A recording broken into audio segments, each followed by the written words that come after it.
Hi guys, I'm Dr. Tyrone Bowes, and today I'm going to talk to you about the origin of the Irish and Scots as revealed by their DNA. Now this is basically a summary of 12 years of Irish and Scottish origins Y-DNA case studies. Now those case studies are based on commercial ancestral Y-DNA test results. This is not ancient DNA, but I will mention or touch upon ancient DNA wherever it's relevant. Each Y-DNA case study has a pinpointed origin within Ireland or Scotland, so it's representative of the DNA of the modern Irish and Scottish and their diasporas. Now, the case studies were used to produce the first ever Y-DNA SNP map of Ireland and Scotland. And this is that SNP map. Now, each SNP has a precise pinpointed geographical origin. Each SNP can be dated. And so today, if you've done some commercial ancestral Y-DNA testing and you have your terminal Y-DNA SNP, you can submit it to Irish and Scottish origins and we can pinpoint your origin. So with SNPs, basically you're getting the Y-DNA mutations of each customer. And the great thing is you can align all the Y-DNA SNPs from every customer. And here you can see a little snapshot. So these are customers that carry this prominent RM222 marker. And each customer's SNP can be aligned, or SNP data, Y-DNA SNP data can be aligned, and we can literally see how they relate to one another. So this is your SNP data, and the SNP data is allow these haplogroup trees to be produced. So you can see this is RM22 here, and you can see these branching off mutations, and some of those branched off mutations have a location attached to them. So basically this is customers, their SNP data, and their pinpointed origins. So you can see in this instance here, this branch here, branches, and there's a terminal branch here. And if I magnify it here, you can see that this SNP has an origin in County Cavan here. So this basically is the Y-DNA of the modern Irish and Scottish males. This is the data from all my customers and how they all relate to one another. And what you get is 15 dominant Y-DNA haplogroups, which I can combine into 11 trees, haplogroup trees, which will be free to browse online at originsmaps.com. So here's your timeline. So if I look at all the customers, they all fall into these groups. And so 99% are representative of these groups. So you have the Neolithic, Indo-European, Roman, and then Viking. So just a human history and how each haplogroup is representative. So the first humans arrived in Scotland 12,000 BC and the first humans in Ireland 7,000 BC. But it's a Y-DNA genetic dead end. There's no Stone Age Y-DNA markers that persist in the modern population of Ireland or Scotland. Now the next group of humans to arrive are the Neolithic farmers, the first farmers. And their Y-DNA today accounts for about 10% of the modern Irish and Scottish males. And it's represented by two prominent markers, IP37 and IM223. Now it's believed that these mutations had spread across the Mediterranean with farming, and they'd entered Britain about 4100 BC and in Ireland in 3800 BC. Next group of humans to arrive are the Indo-Europeans, and they're carrying this RM269 mutation, and they arrive in at least two waves. This is the first wave, so this is RL51, and that's coming from mainland Europe. And their impact on the Neolithic population is pretty devastating because they result in a 9% population during the Bronze Age. So they result in 90% population change in the Bronze Age. It dates to about 2500 BC. Now, if you look at ancient DNA, so the sampling of ancient remains, it reveals that or L51 turns up in the remains of those from Bohemia in Central Europe. So this is how we know it's coming from Central Europe into Britain, and then into Scotland, and then into Ireland. So the next wave, the second wave, this RDF13 wave. So this mutations come from southern Britain, and its descendant mutations will come to dominate the y-DNA of Irish and Scottish males. Now, interestingly, the horse doesn't arrive in Scotland or Ireland with that first wave of Indo-Europeans. So maybe the appearance of the horse in Britain results in this expansion of this RDF13 wave. Now, this is a point I'd like to stress. So ancient DNA studies reveals that the earliest DF13 human remains appear among the Bell Beaker populations of southern Britain. So quite a difference. First wave, continental Europe. Second wave into Scotland and Ireland is coming from southern Britain.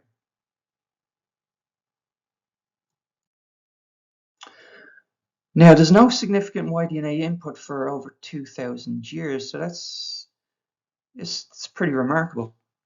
Now, during that time, by 50 BC, the Indo-European Bell Beaker inhabitants and Neolithic survivors of Britain and Ireland had evolved into the ancient Britons.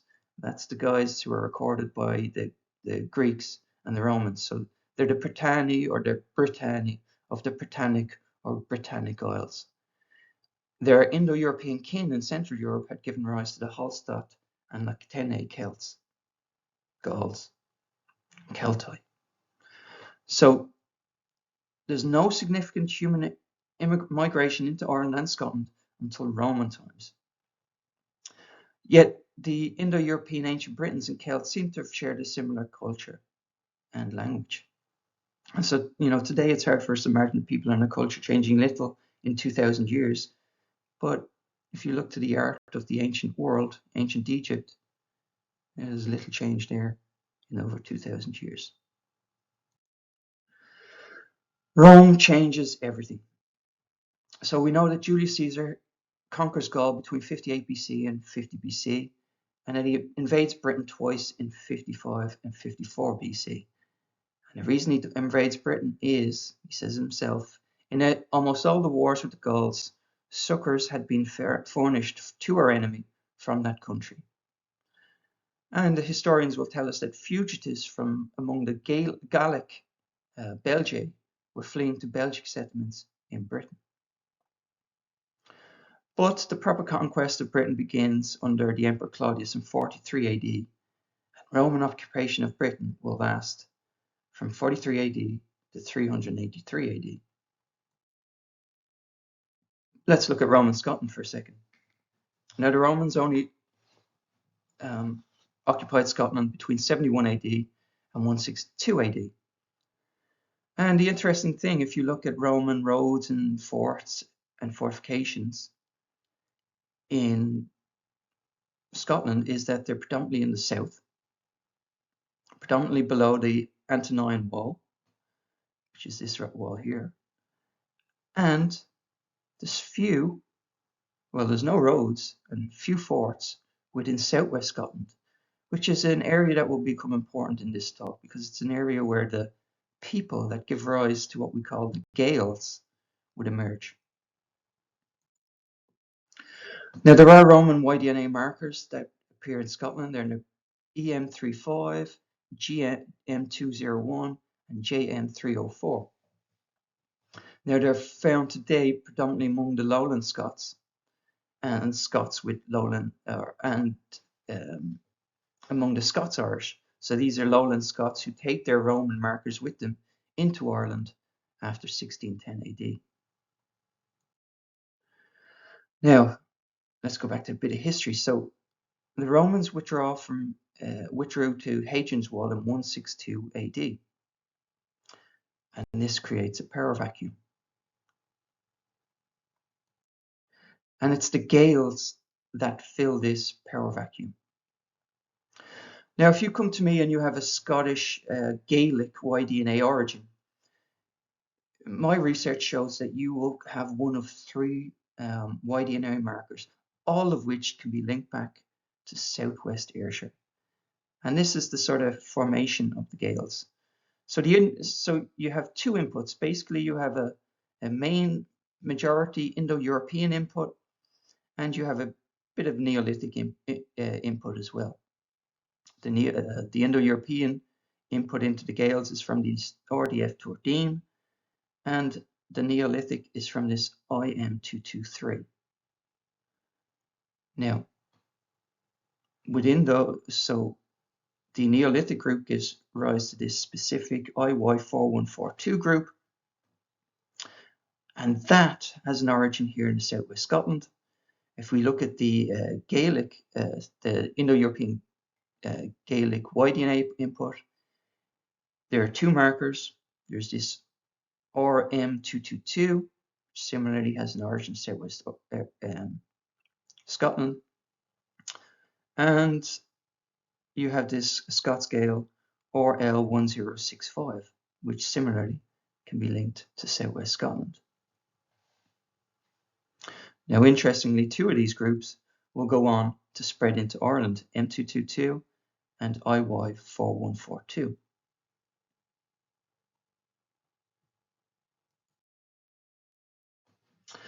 So the Gaels. So I'm just highlighting these three markers, delving into them a bit more. The Gaels have a shared language, a mythology, a surname, sport, alcohol, and now the three can be linked to southwest Scotland, and they have a common origin. So I have three Y-DNA markers linked by geography and culture, and this is them here. So this group here branches has an origin in southwest Scotland. It gives rise to, and it undergoes a massive expansion. This line here is Roman occupation here. So you can see they undergo massive expansion in Roman times. So the enigma. So in Gaelic, Gael or Gal means foreigner. It's very similar to Gael and Gaul. The land where these guys are all emerging from is known as Galloway, land of the foreign Gaul, or land of the foreigner, land of the foreign Gael. Also in Ayrshire, I find this little place called Galston.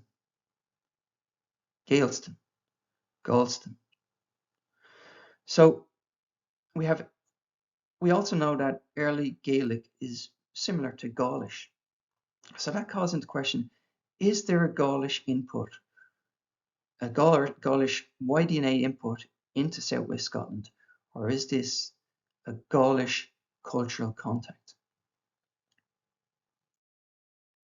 So if we look at the Gaels, now we can rule out two groups as being a source of a Y-DNA input from Gaul. So basically we can rule out this RM222 group because we have a long line of mutations that link them back to Ayrshire in southwest Scotland. Similarly, we know that this Indo-European input into the Gaels, that's come from a well-established group in southwest Scotland. They've been there for a very long time. That raises the question whether this group here, which suddenly sort of explodes onto the scene in Scotland, whether this group here has some sort of Gaulish link or is the source of this Gaulish Y-DNA or cultural input. So from Gaul to Gael. Now the problem is that these guys, they're not actually coming from Gaul, from Central Europe directly. And we know that because all of these Gaels have this RDF13 marker. If you recall from earlier, ancient DNA reveals that the earliest RDF13 ancient remains are among the Bell Beakers population of southern Britain. So that's interesting because we know that Gaulish was spoken in southern Britain in Roman times, the Belgae. Could this well be that these are Gaulish refugees from southern Britain? So they're coming from, as a result of the Roman conquest of southern Britain, you have a group that are pushed out and into southwest Scotland. So if I go back to the tribes described by the Romans, you can see here this is the Gaulish tribal groups, and you can see that by Roman times, this little part of Britain had become an extension of Gaul. So this was a bit of Gaul in Britain, and it was in southern Britain. So what we have by Roman times is an extension of the Gallic world into southern Britain.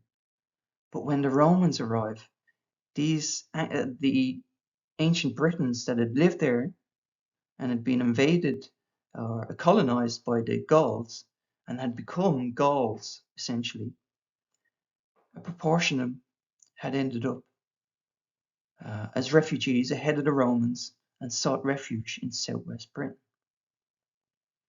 Maybe they were they were placed there by the Romans as allies, I don't know.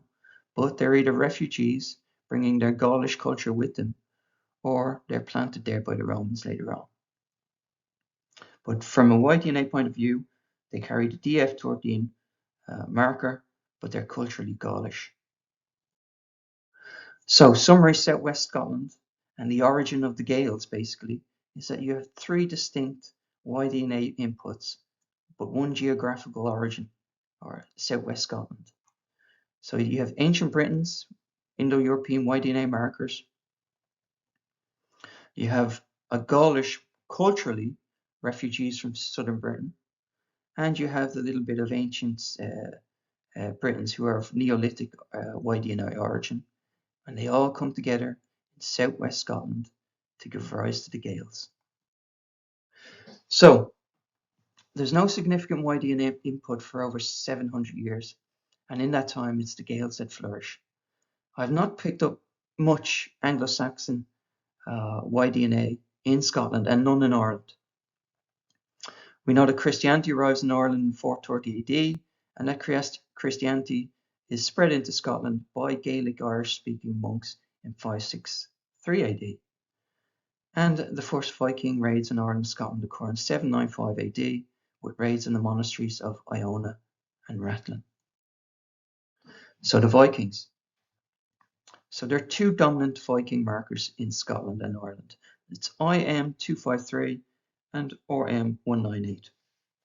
A whopping 10% of Scottish males that I come across in Y-DNA case studies have these Viking Y-DNA markers, compared to less than 2% of Irish males. That's pretty remarkable. But there is a reason for the very small percentage in Irish males. We know that the Vikings in Ireland founded the first towns and what would become the cities of Ireland. Now, towns and cities are, again, they're like a genetic or Y-DNA dead end for centuries, because you have massive turnovers in the populations of cities, purely because of disease. And that's why there's such a low percentage of Viking Y-DNA in Ireland. However, I have been told that you can pick up Viking Y-DNA, autosomal DNA, in the towns and cities that they founded. So after the Vikings come the Normans. So the Normans are invited into Scotland under David I, who reigned between 1124 AD and 1153 AD. And they were a mixed crowd when they got there. So they were actual Viking, they are Normans of Viking origin. You had Anglo-Normans, you had Bretons, French, and Flemish. By the time they get to conquering Ireland in 1169 AD, they're a mixed bag. So they're literally, you have genuine Normans of Viking ancestry, you have Anglo-Normans, you've got English, you've got Welsh, you've got Bretons, you've got French and Flemish. From a Y-DNA perspective, this is a complete mixed bag of Y-DNA markers, and it's difficult to pick out these Norman Y-DNA. However, one group that is quite distinct is the Scottish Stuart royal family. And this is the Scottish Stuarts here.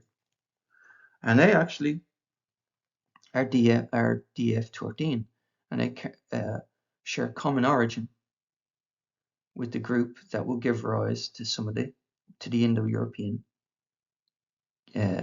Gaelic groups of Scotland.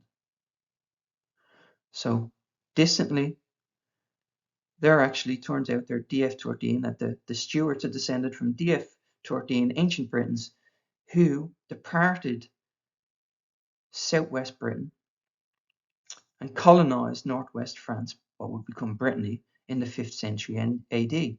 And we know historically that the ancestor of the Stuarts was a Breton who accompanied William the Conqueror in 1066 AD.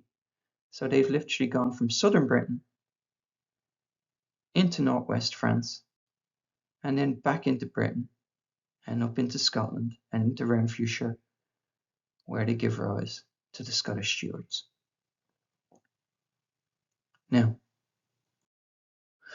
finally, the last major sort of DNA input, yes, is into Ireland, occurs in the 16th century.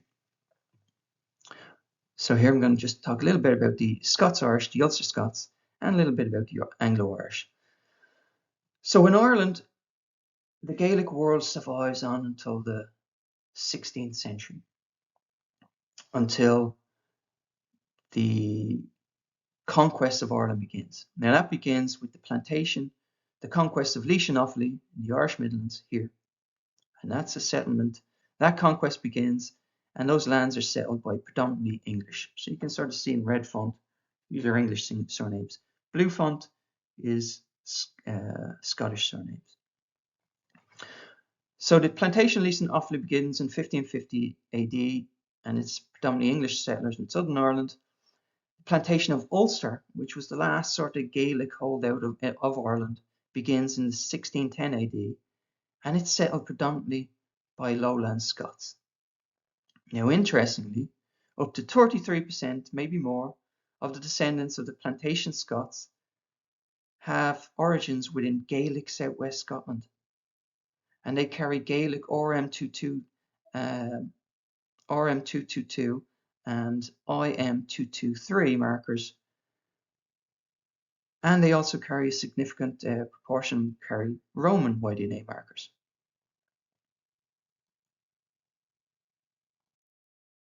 So in summary, so the history of the Irish and the Scots is intricately linked. It's the Indo-European Y-DNA that dominates. There's no Celtic migrations into Ireland or Scotland. However, you can contrast that to Celtic/Gaulish conquest and colonization of southern Britain. Now, the Roman conquests changed the genetic makeup of Ireland and Scotland. But when the Romans retreat from southern Scotland, it's the Gaels that come to dominate, and those Gaels emerge from southwest Scotland. The Gaels themselves are a mix. They're RDF13 Indo-Europeans, which include natives of southwest Scotland, but also some Gaul-like refugees from southern Britain, plus some input from the Neolithics.